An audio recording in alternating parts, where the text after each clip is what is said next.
Alright friends, welcome to my first video for Logical Christianity, and appropriately our first topic will be logical versus illogical conclusions. So let me start by saying what inspired me to make this video, and I guess this channel too, is a video called 5 Bible Passages That Caused Me to Lose My Faith. Specifically the second point. I'll eventually hopefully get to all 5 of the points, because I believe all 5 of them have valid counter-arguments, but for now we're just going to cover the second one, in which the video maker has an issue with Psalm 137 verse 9, which talks about killing babies, and she draws the conclusion that this is perfectly fine in God's eyes. Forgive the typo, I forgot the word fine. Perfectly fine in God's eyes, and there's the video. You can watch it yourself to fact check me. I'm not trying to mislead anyone. There's the video right there. You can watch it for yourself. And I believe this is a faulty conclusion drawn from faulty logic, and it's not backed up by the Bible, and is therefore not a good reason for her to lose her faith. Her points are that since God doesn't say it's bad to kill babies, he doesn't, reprimand the psalmist for saying this thing, then he must therefore approve of it, which I already think that's faulty logic, but I'll explain that in a bit. She also doesn't like that it is in complete contradiction with what Jesus preached about, loving your neighbor, not getting revenge, because the verse in context is about revenge, etc., even though it's written by someone who represents God in the book, meaning the book of the Bible, represents God in the Bible, speaking on behalf of God, because it's supposed to be the inspired word of God. So the things written in the Bible should represent what God believes, right? God's morality. So she doesn't like that this verse contradicts what Jesus says and is written by someone who in theory should be on the same side as Jesus. It seems contradictory and caused her to lose her faith. So I'm going to be going over this, and I'll explain my counter argument. And even though this is specifically to counter this one point, the lessons learned from it can apply in all areas of, Bible interpretation. It doesn't only apply to this one scenario. These are general principles you can use elsewhere. So we'll start off with what is a logical conclusion as opposed to an illogical conclusion. So for a conclusion to be logical, the truth of the previous statements necessitate the truth of the following statements. So each, one thing leads to another logically. You don't have jumps. Like if I say the apple is red and you jump to the conclusion that the orange is also red, well, there's no reason to believe that. No previous statement necessitates that the orange is red. So that's an illogical conclusion. And for Christian perspectives, our true statements should come from the Bible. Now, the point of this video isn't that the Bible is definitely true. That's a different topic. The point of this video is when we use the Bible to draw conclusions, we should be careful to make sure that we're drawing logical conclusions. And we're not taking verses from the Bible and saying they mean things that they don't actually mean. That's what this video is about. It's not about whether or not the Bible is true. That's a different topic. Now, one example of a way to draw a logical conclusion is using a syllogism. Maybe you learned about this in high school. It's a 3-point argument. You have 2 points that you take as true by assumption, and those 2 true statements necessitate the truth of a third statement. That's a syllogism. So here's an example. If all dogs have 4 legs, and we assume this to be true, and Sam is a dog, and we assume that to be true, then we can make the conclusion that Sam has 4 legs, because he's a dog, and all dogs have 4 legs, so he must have 4 legs. That's a logical conclusion. It follows from the 2 previous statements that the third statement would also be true if the first 2 are. And there are other ways to draw logical conclusions. Syllogisms are just one example. There are countless out there. That's what I'm going to be using in this video, at least for a little bit of it. Logical conclusions do not use fallacies like appeal to tradition, appeal to authority, jumping to a conclusion, logical fallacies, you know what they are, or mental gymnastics where you gotta, weasel your way around fancy wordsmithing to make the Bible sound like it's saying something it's not actually saying. None of that. Those aren't logical. You have to have a source for your claim. You can't just make something up and say the Bible says it when the Bible doesn't actually say it. That's not logical, right? It might be true. It is possible to make a source or to make a claim that is true and not have a source for it, but that doesn't mean all claims without a source are true. You have to be careful. It is possible to have a true statement without a source, but if it does have a source, it's more reliable and you can be more confident in it. You should not have your conclusions be swayed by emotions or biases. So, an example of this is in the Bible, it says, and maybe it doesn't, this is just an example. In the Bible, it says, you should honor your father and mother. But I think that my father and mother are bad people and don't deserve honor. Therefore, the Bible is wrong. This is an illogical conclusion. Whether or not you want to honor your parents doesn't change whether or not the Bible tells you to honor your parents. So that's what I mean by, like, your conclusion shouldn't be swayed. Your conclusion shouldn't be, I should not honor my parents because I don't want to, or because I don't like them. The conclusion should be, if I'm a Christian, I should honor my parents because the Bible tells me to honor my parents. That's logical. The former is not. Let's move on. Here, so I'm going to get to the psalm eventually. I'm going to go through a couple, relevant stories to the topic first, and then I'll use what we learned from those stories and apply it to the psalm. So there's a person in Judges named Jephthah. He's a guy, he believes in God. He's an Israelite, uh, and he's going to go out to battle.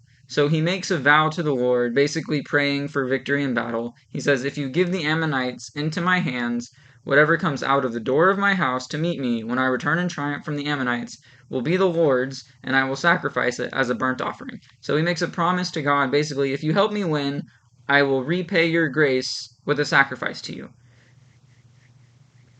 So that's his promise. Whether or not sacrifices are good or bad, or should be done or should not be done, not the point of this video. The point is he makes a vow, God, if you help me, I'll make a sacrifice to you, and it'll be whatever comes out of my house to meet me.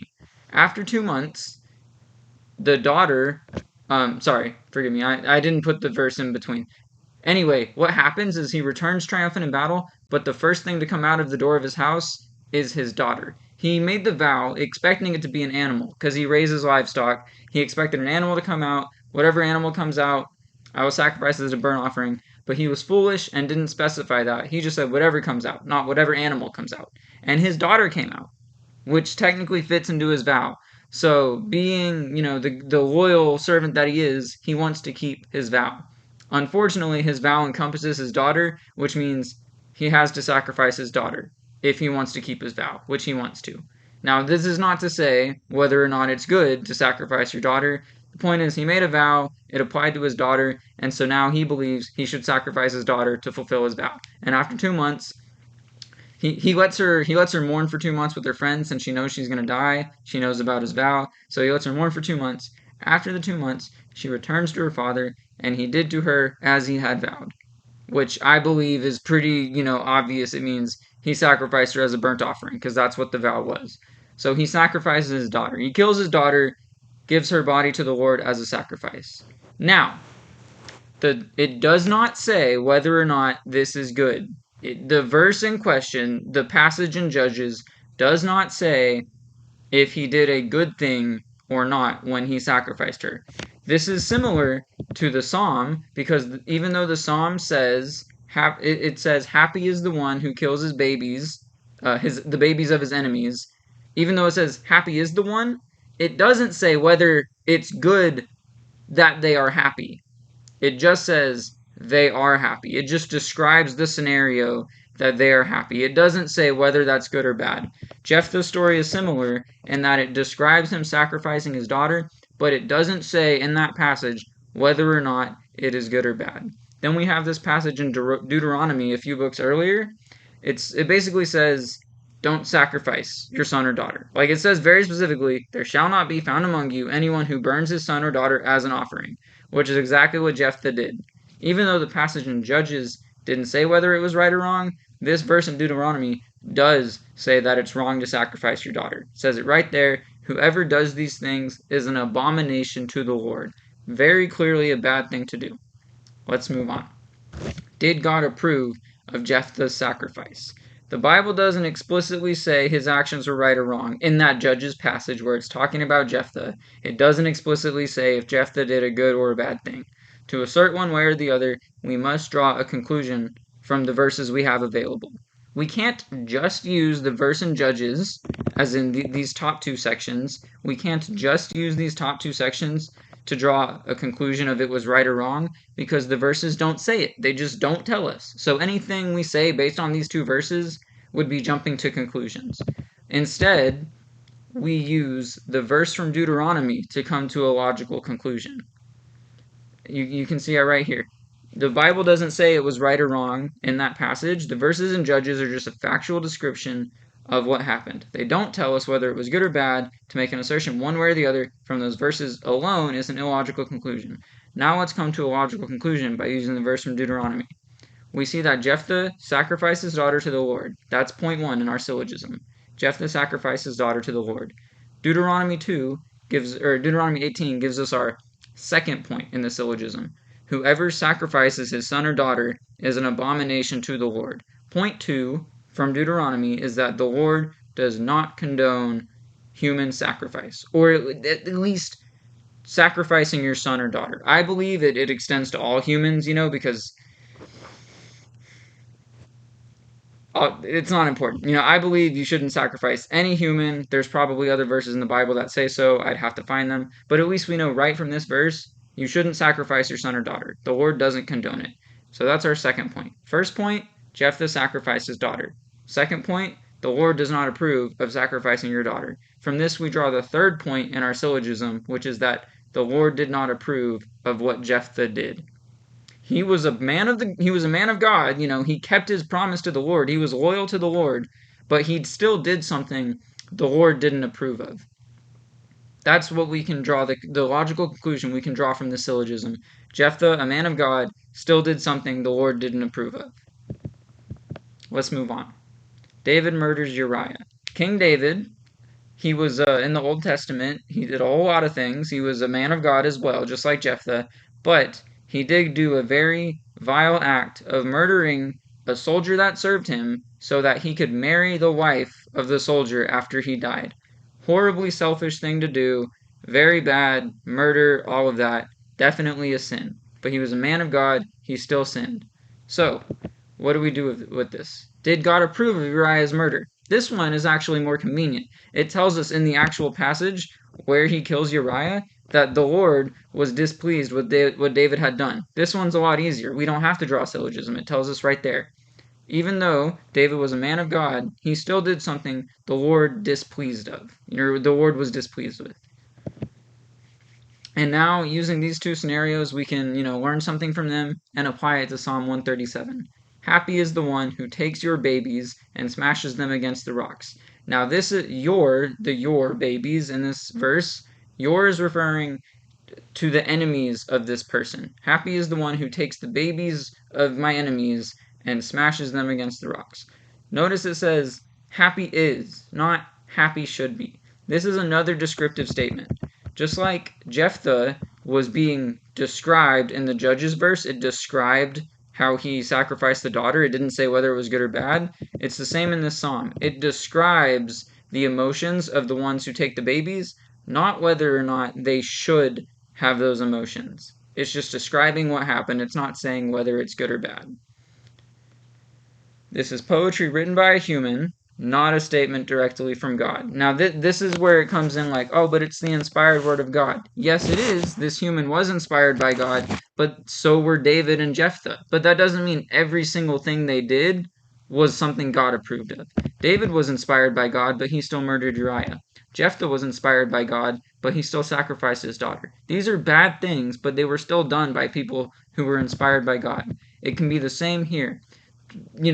Killing babies is probably a pretty bad thing. Yes, I agree. But that doesn't mean just because someone inspired by God talked about it, that it's a good thing. It's still a bad thing, even though the psalmist inspired by God said happy is the one who does it. He didn't say happy should be the one who does it. He just described it. Humans are flaws, even God's people. We all have flaws. A bank robber still gets happy about robbing a bank, for example, even though it's not a good thing to do.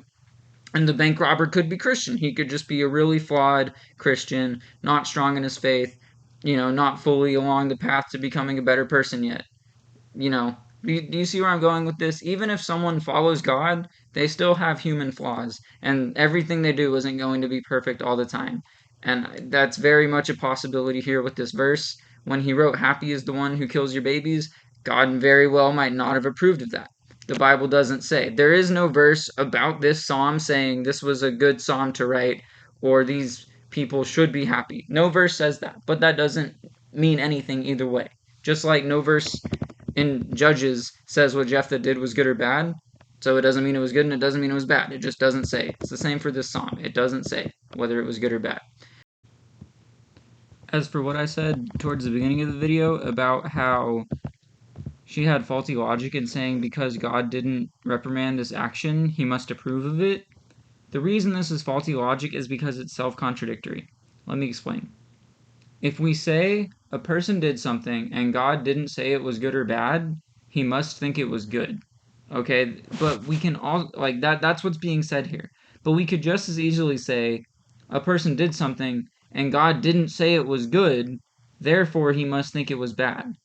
This is all it takes. From this one premise, we can immediately draw two different contradictory conclusions. You can't say he didn't say it was bad, therefore it must be good, because he also didn't say it was good. So by the same logic, therefore it must be bad. It just doesn't work. It's not coherent. It contradicts itself. That's basically it. That's why I don't think it's good logic. Also keep in mind that poetry often involves intense imagery to convey intense emotions. When you write a poem, you don't necessarily mean everything you say in it. A somewhat, similar example is Eminem. He writes rap songs about killing his wife and killing children and stuff like that. But that doesn't mean Eminem, the human being, wants to do those things or will do those things. He has intense emotions and he conveys it with intense imagery. I'm not saying that's good or bad, but that's what humans do. They use poetry to convey intense things and they use intense images to do so. They shouldn't always be taken literally. This verse in context is referring to the desire for a soldier to take revenge on his enemies who previously enslaved his people, killed their children, and destroyed their city. So babies of his fellow, I think he was Israelite, I'm not sure, I don't know exactly who wrote this song, but whoever were his people, their children were killed by their enemies. So he's saying, happy is the one who does the same to the person who did it to him. Basically, eye for an eye. Happy is the one who takes eye for an eye. You killed my babies, so I'm going to be happy to kill yours. That doesn't mean it's a good thing. That's just the emotions he was conveying. Now, in 1 Kings, we kind of have, let me just read it. Because the Lord loved David, so God loved David, even though he sinned, God loved David, and gave him a kingdom in Jerusalem, let him have a son to be king after him, kept Jerusalem safe. David always did what the Lord said was right and obeyed his commands all his life, except the one time when David sinned against Uriah. God is shown to love David and uses David for his own good purposes, even though David is flawed and committed a horrible sin. David was still a man of God even though he sinned, and God still loved him, but that doesn't mean his sin was okay or that God approved of it. We know God didn't approve of it in this case because it directly calls it a sin. It says David sinned against Uriah the Hittite. He murdered him. That was a sin. God didn't approve of it. The Bible specifically labels this action as a sin. So we have an example of a man that God loved who served God all his life except one time when he sinned, and it was a sin. Even though he loved God and God supported him, the action David took was still a sin. Just because he was a man of God doesn't mean everything he did was right. He's still a human with human flaws, and humans make mistakes. And in this case, his murder of Uriah was a mortal mistake. He shouldn't have done it, but he's still a man of God. He's just flawed, just like all of us. Romans 12. Never pay back evil with more evil. Never take revenge. Leave that to the righteous anger of God. This verse is analogous to the Deuteronomy verse for the Jephthah scenario. We can use it for the psalm. As I said before, the psalmist was describing taking revenge on his enemies. You killed my babies, so I want to kill yours. Happy is the one who kills the babies of the enemy. He's describing taking revenge. But that doesn't mean it's good. It doesn't mean it's bad. It's just what he's describing. If we take a conclusion that it's good or bad, just from this verse alone, that is a jumped to conclusion. Just like if we say Jephthah's actions were good or bad, just from those two Judges verses alone, that's a jumped to conclusion. We need a third verse, or a second point in the syllogism to make a logical conclusion. And in this case, our second point is this Romans verse. We know that the psalmist said, "Happy is the one who kills the babies," but we also know from this verse we should not take evil, or we should not take revenge. We shouldn't pay back evil with more evil. These are commands, This is also written by someone inspired by God. This is written by Paul.